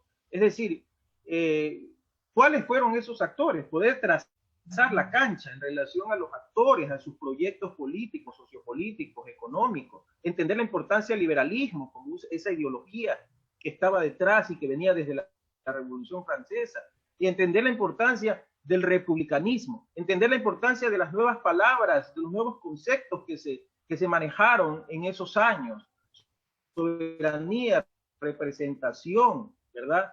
La misma noción de pueblo, que si bien, como dijo Tatiana, venía desde atrás, sin embargo, hay una línea que viene desde la jurisprudencia y la teoría del derecho, la doctrina del derecho en el siglo XVII, que habla de que ante la vacatio regis, lo que realmente ocurre es una vacatio legis, es decir, no hay las leyes que sustenten la soberanía del rey, y por lo tanto, allí es cuando se recurre a esta formación de las juntas autonómicas soberanas, de tal manera que esa soberanía que era ejercida por el rey en nombre del pueblo, y además con la bendición divina, con la bendición de Dios, esa soberanía regresa al pueblo, es decir, regresa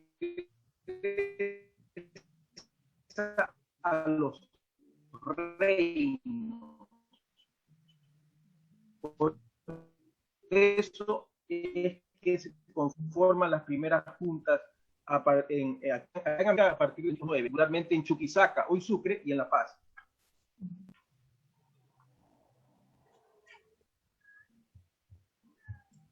Sí, es que precisamente hablando de ya las configuraciones jurídicas, Adrián Osaeta pregunta, ¿qué institución tuvo la potestad para crear un reglamento provisorio constitucional que regule el territorio de la provincia libre de Guayaquil, y cuál fue el proceso que legitimó este ordenamiento provisorio?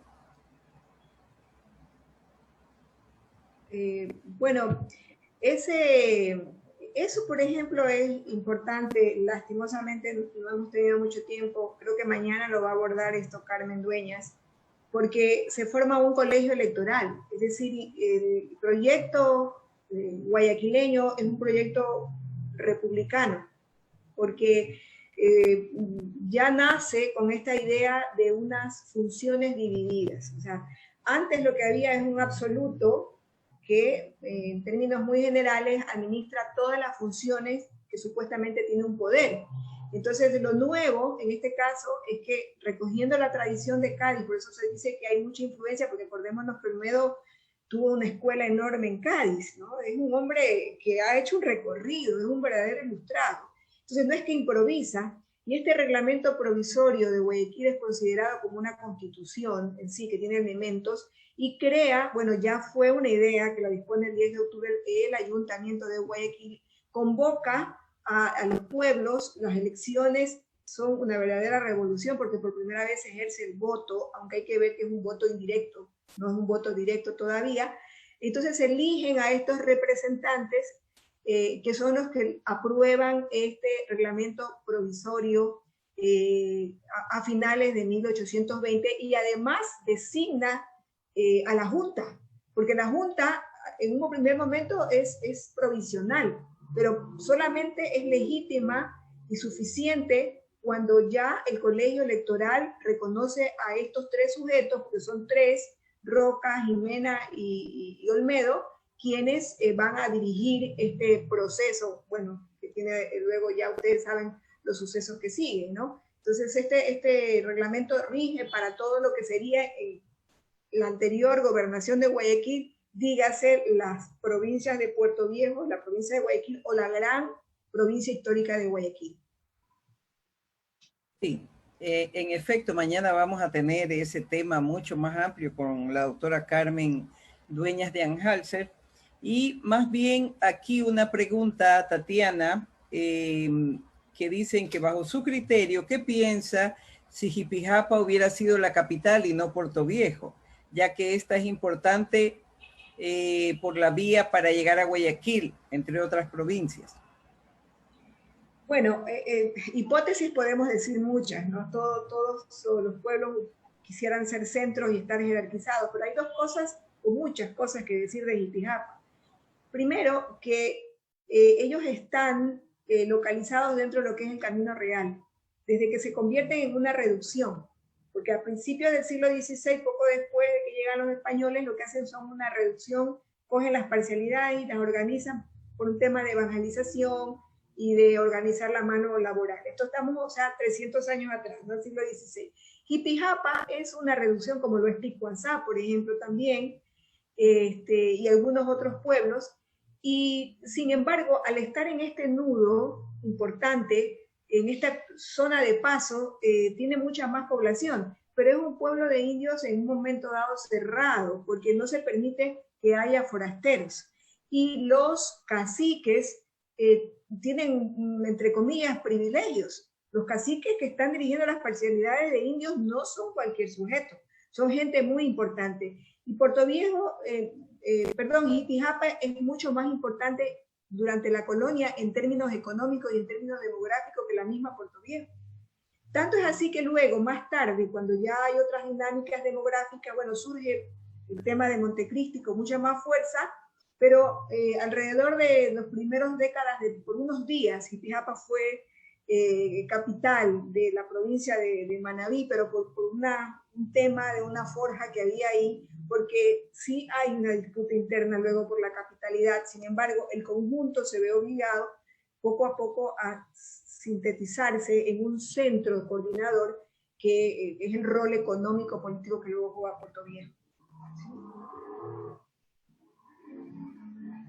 Bien, gracias, Tatiana. En este rato voy a leer el mensaje de Silvia Álvarez y el doctor Jorge Marcos, que dice: felicitaciones por el alto nivel de rigurosidad presentado en ambos temas y por abrir estos espacios de difusión de historias alternativas a la oficial. Faltan los subalternos. Hace falta sin duda este tema para completar la complejidad. Correcto, de acuerdo. Sí. Así es, estamos de acuerdo. Muy bien. Queda pendiente, hay que hacer otra convocatoria porque realmente el tema de los subalternos es importante. De alguna manera, por eso cerrábamos nuestra presentación hablando de ellos, por lo menos mencionándolos, que son la base social de todo este proceso. Esto queda pendiente, hay trabajos que ya se han desarrollado y es cuestión de divulgarlos, así que el MAC tiene la palabra para el futuro. Sí. Bueno, el Bicentenario recién comienza en realidad. El Bicentenario estamos siendo muy creativos en el sentido de implementar esta comunicación como bien podamos. No era esto lo proyectado, pero se salió con esto en vista de las circunstancias y creo que ha sido una gran fortaleza y que nos ha dejado muchas enseñanzas. Yo creo que hemos estado mucho más conectados de esta manera que si hubiéramos hecho el Gran Congreso, créemelo. Estamos muy conectados a nivel nacional e internacional entre nosotros mismos. A veces pues nos vemos un rato, pero ahora como que nos vemos todo el tiempo. Yo creo que esto de aquí da luz a muchas y mejores ideas y pues es el comienzo, porque yo pienso que este tema del Bicentenario, su aprendizaje, su reflexión durará por lo menos el 2021 y yo creo que deberíamos de irnos al 22, que es cuando se empiezan a culminar los procesos emancipadores, ¿no? Sí, sí. Sí, en efecto. Aquí, la verdad, tenemos todavía unas cuantas inquietudes. Algunas están un poco dispersas, otras están un poco más aterrizadas a lo que se ha dicho. Ya veo que estamos en la hora 45 más o menos del diálogo, empezando a cerrar. Pero aquí alguien pregunta, ¿desde cuándo se utiliza el nombre Guayas para designar al territorio de la provincia de Guayaquil? No sé si tenemos en este momento esa respuesta. En el parque histórico se hizo alguna vez. Sí, Ángel Emilio, por favor.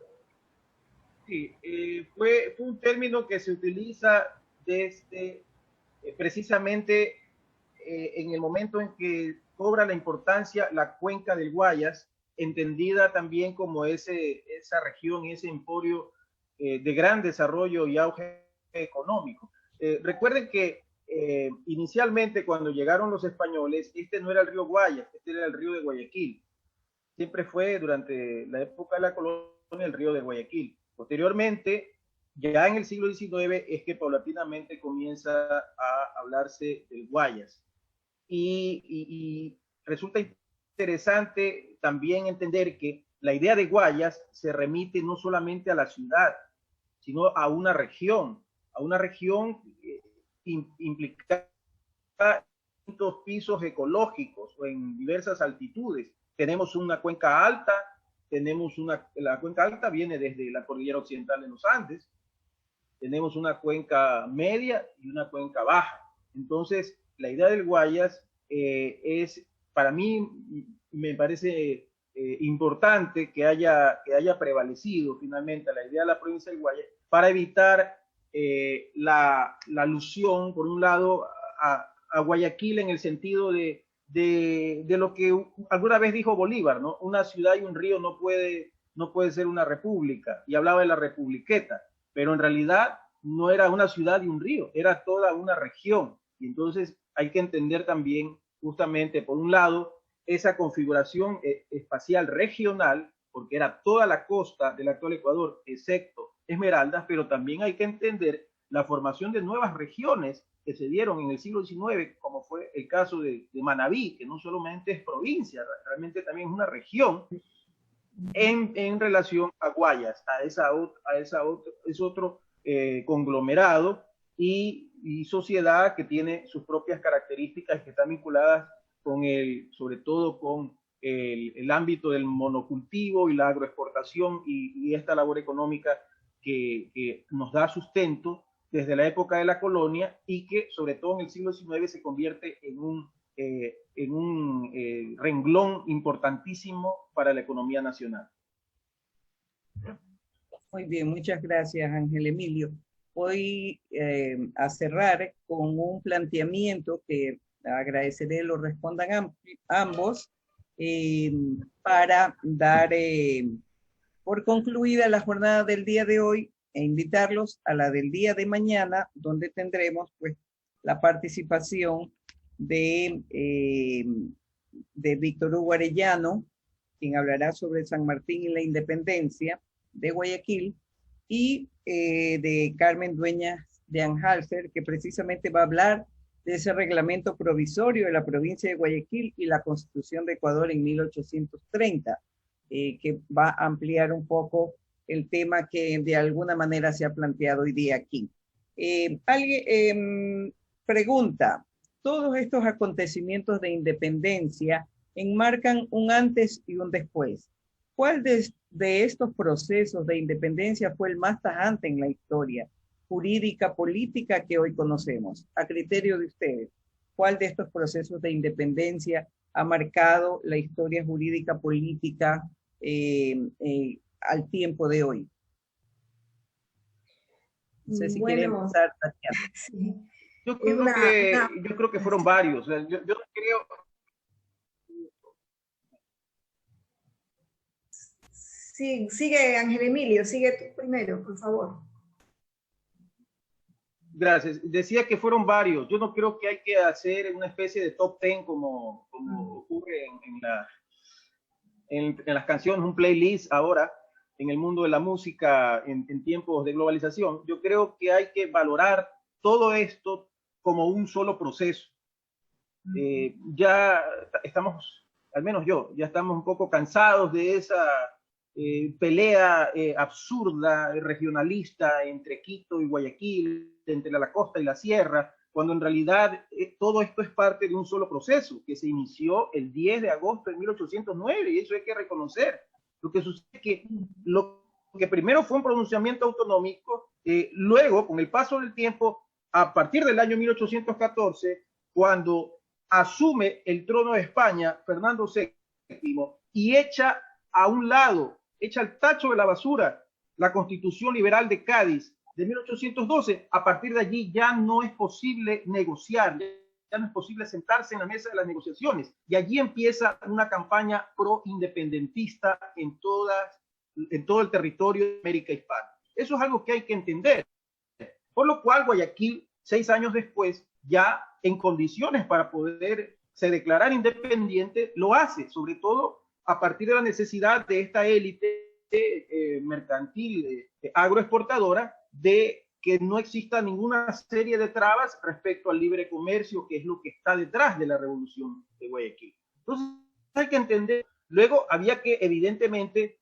independizar la sierra, y no solo que había que independizar la sierra, había que independizar el Perú, es decir, era parte de una campaña continental de estos españoles americanos, como había dicho Bolívar en su carta a Jamaica en 1815, cuando él dice, somos un pequeño género humano, somos españoles americanos. Y hay que entender también, por un lado, la formación de una cultura política diferente, y por otro lado, la asunción de estas nuevas identidades. Son identidades que están atravesadas en primer lugar por lo local, es decir, somos guayaquileños, cuencanos, quiteños, portovejenses, etcétera, pero también somos españoles americanos. Por eso no nos asombremos ni nos rasguemos las vestiduras de que el primer presidente del Perú fue un ecuatoriano, lo que hoy sería un ecuatoriano, alguien que nació en Cuenca, ¿verdad? Y el primer presidente del Ecuador fue un venezolano. En ese sentido, tenemos que, como dice el gran historiador francés Pierre Vilar, pensar históricamente, ponernos la camiseta de la época en la cual son actores, tanto individuales como colectivos, pensaban y actuaban en función de las coyunturas, en función del contexto, de ese contexto múltiple y de las relaciones sistémicas entre todos los ámbitos de la sociedad. Sí, bueno, es difícil un poco la pregunta porque a veces se intenta que los historiadores o en general los cientistas sociales tomen una posición política en el presente. No es que no la tienen que tomar. De hecho, cuando nosotros hacemos unas preguntas, estamos interesados en responder determinadas cosas con una posición, con una forma de pensar. No hay una neutralidad absoluta en ninguna de las ciencias, menos en las ciencias sociales, ¿no?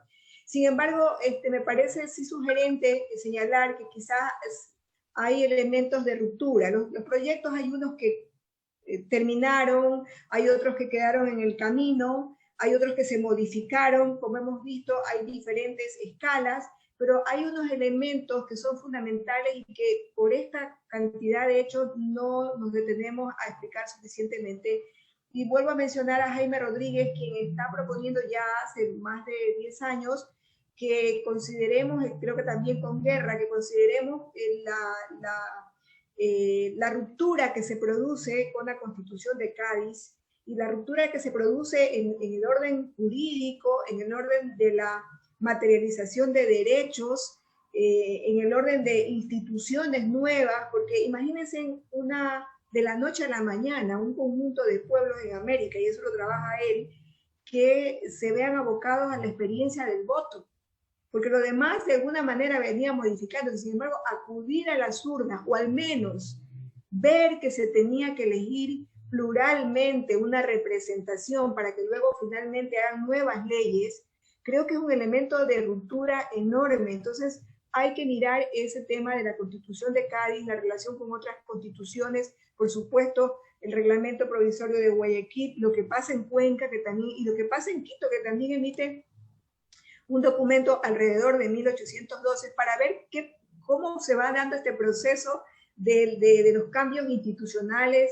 y jurídicos, ¿no? Y por otro lado, no olvidarnos del tema fundamental que son las relaciones de producción, y ahí es cuando aparece lo que están reclamando con justicia Silvia, que ha tratado mucho el tema de los subalternos, el tema del rol de los indios, y todo el problema de la División Internacional del Trabajo, por lo cual estas colonias ya independizadas tienen que asumir un rol de producción de materias primas para unos centros, es decir, se inaugura lo que muchos historiadores han llamado un proceso de neocolonización. O sea, no es que hay una independencia absoluta, aunque es cierto que se ejercen unas potestades de decisión y se instauran unos gobiernos con muchas experiencias en el camino que al final pues, dan lugar a esto. Lo que sí es cierto es que el Estado imaginado desde Guayaquil y también desde Quito, que hoy es Ecuador, corresponde más o menos tanto a ese imaginario y a la idea que originalmente tenían, digamos, estos patriotas, ¿no?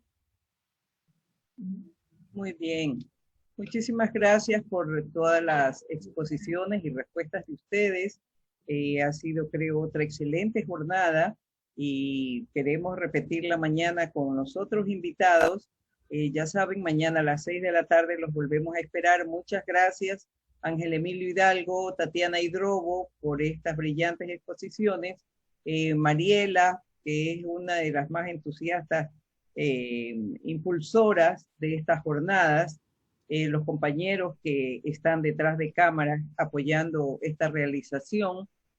A todos muchas gracias, buenas noches, y los esperamos mañana a las 6 de la tarde con la presencia de Víctor Hugo Arellano, hablándonos de San Martín y la independencia de Guayaquil, y la doctora Carmen Dueñas de Anhalser, que se va a referir al reglamento provisorio de la provincia de Guayaquil y la Constitución de Ecuador de 1830.